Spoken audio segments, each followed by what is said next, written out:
दोस्तों, अक्सर जीवन में जब हमें सफलता नहीं मिल रही होती, तो अक्सर हम अपने भाग्य को कोसने लगते हैं और हम यह मान लेते हैं कि हमारा भाग्य पहले से ही तय है और हम इसमें कुछ नहीं कर सकते। तो चलिए, आज एक कहानी के माध्यम से समझते हैं कि क्या हमारा भाग्य पहले से ही लिखा होता है या हम उसे बदल सकते हैं। बहुत समय पहले एक छोटे से गांव में रामू नाम का एक किसान रहता था। रामू मेहनती और ईमानदार व्यक्ति था, लेकिन उसके जीवन में हमेशा कठिनाइयां बनी रहती थीं। फसल खराब हो जाती, मवेशी बीमार पड़ जाते और उसे हमेशा गरीबी से जूझना पड़ता। एक दिन जब वह अपनी किस्मत से हार चुका था, तो उसने सोचा कि उसे भगवान से जवाब मांगने जाना चाहिए। रामू पास के जंगल में स्थित एक संत के पास गया।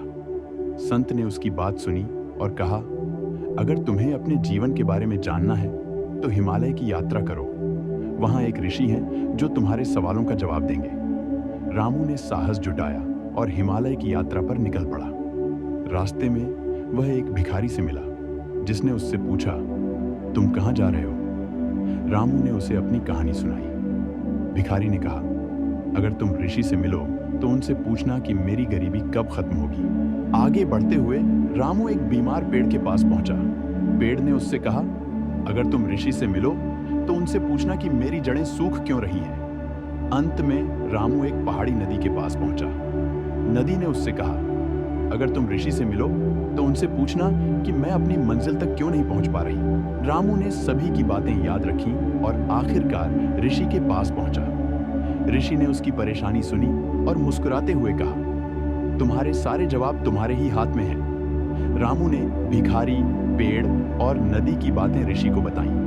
ऋषि ने कहा, भिखारी को बताओ कि वह एक खजाने के ऊपर बैठा है। अगर वह खुदाई करे तो उसकी गरीबी खत्म हो जाएगी। पेड़ को बताओ कि उसकी जड़ों में एक पत्थर फंसा हुआ है।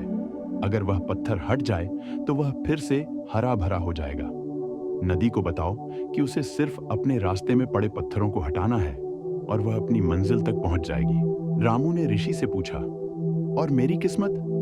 ऋषि ने कहा, तुम्हारी किस्मत भी तुम्हारे ही हाथ में है। जैसे भिखारी, पेड़ और नदी को अपनी बाधाएं दूर करनी है, वैसे ही तुम्हें अपनी समस्याओं को समझकर उन्हें हल करना होगा। तुम्हारा भाग्य तुम्हारी मेहनत और निर्णयों पर निर्भर करता है। रामू को समझ आ गया कि उसका भाग्य पहले से लिखा हो सकता है, लेकिन उसे बदलने की ताकत उसी के हाथ में है। वह गांव वापस लौटा, भिखारी को खजाना ढूंढने में मदद की, पेड़ की जड़ों से पत्थर हटाया और नदी का रास्ता साफ किया।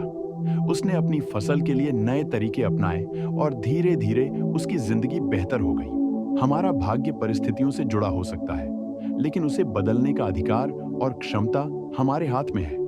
केवल मेहनत, सही निर्णय और सकारात्मक दृष्टिकोण ही हमारे जीवन को नया मोड़ दे सकते हैं।